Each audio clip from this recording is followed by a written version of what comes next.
பகலில் பங்களாக்குள் புகுந்து கொள்ளை முயற்சி.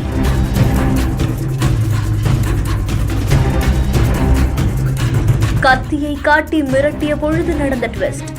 எத்தனை வருஷமா சரிங்க எப்படி வேலை செய்றீங்க?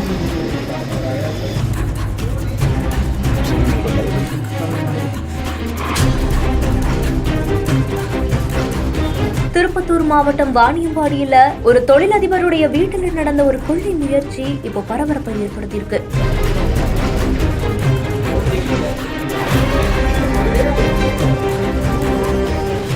திருப்பத்தூர் மாவட்டம் வாணியம்பாடி நீலிக்கொள்ளை புது தெருவுல வாழ்ந்துட்டு வரவர் தான் தோல் தொழிற்சாலை அதிபர் இம்தியாஸ். இவங்களுடைய மனைவி மற்றும் வீட்டு வேலை செய்யக்கூடிய சக்திவேல் அப்படிங்கிறவரும் இந்த வீட்டுல இருந்ததா சொல்லப்படுது. இந்த நிலையில தான் வீட்டு வேலை செய்யக்கூடிய சக்திவேலை வீட்டுக்கு தேவையான பொருட்களை வாங்கிட்டு வரதுக்காக வெளியேயும் அனுப்பி வச்சிருக்காங்க. இதை நோட்டமிட்ட 4 பேர் கொண்ட மர்ம கும்பல் சக்திவேல் அந்த பொருள்களை வாங்கிட்டு வந்து வீட்டுக்குள்ள நுழைஞ்ச போது அந்த தருணத்தை யூஸ் பண்ணி அவரை பின்தொடர்ந்து முகமூடி அணிந்து வீட்டுக்குள்ள நுழைந்ததாக கூறப்படுது. வீட்டுக்குள்ள நுழைந்த மர்ம நபர்கள் வீட்டுடைய உரிமையாளரையும் வீட்டுல வேலை செய்யக்கூடிய சக்திவேல் இவங்க 2 பேர்த்தையுமே கட்டி போட்டு வீட்டோட உரிமையாளருடைய மனைவிய மிரட்டி பீரோக்கல்ல வச்சிருக்கக்கூடிய நகை, பணம் மற்றும் பொருட்களை காட்ட சொல்லி மிரட்டினதாகவும் கூறப்படுது. இதனை அடுத்து அவங்க கொண்டு வந்த ஆயுதங்களை பயன்படுத்தி பீரோக்களை திறந்து நகை பணத்தை கொள்ளையடிக்கக்கூடிய முயற்சியில ஈடுபடும் போதுதான் வீட்டுடைய உரிமையாளர் அங்கிருந்து தப்பிச்சு வீட்டு பக்கத்துல இருக்கக்கூடிய உறவினர்கள் கிட்ட விவரங்களை சொன்னதாகவும் கூறப்படுது.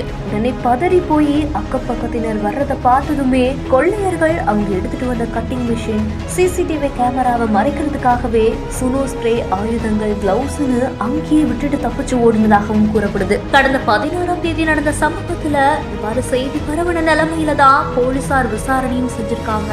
இப்போ போலீசார் விசாரணை செஞ்சதுல திடுக்கிடும் தகவல்களும் வெளியாகி இருக்கு. 2 நபர்களை கட்டி போட்டு நகை பணத்தை திருட முயன்ற வழக்குல வீட்டு வேலை செய்யக்கூடிய நபரான சக்திவேல், இளவரசன், சாந்தகுமார்னு 3 பேரை சிறப்பு காவலரான அருண்குமார் கைது செஞ்சு சிறையிலையும் அடைச்சிருக்காரு. சம்பவத்துல ஈடுபட்ட கூலிப்படையை சேர்ந்த 4 குற்றவாளிகள்ல அரக்கோணம் தாலுகா வேடல் கிராமத்தை சேர்ந்த தீனன், கோபி, குமார்னு 3 பேரை தனிப்படை போலீசார் கைது செஞ்சு விசாரணையும் செஞ்சுட்டு வரதா கூறப்படுது. இந்த செய்தி குறித்த உங்களுடைய கருத்துக்களை கீழே கமெண்ட்ஸ்ல சொல்லுங்க. மேலும் செய்திகளுக்கு நம்ம பிஹைண்ட் வுட்ஸை ஃபாலோ பண்ணிக்கோங்க.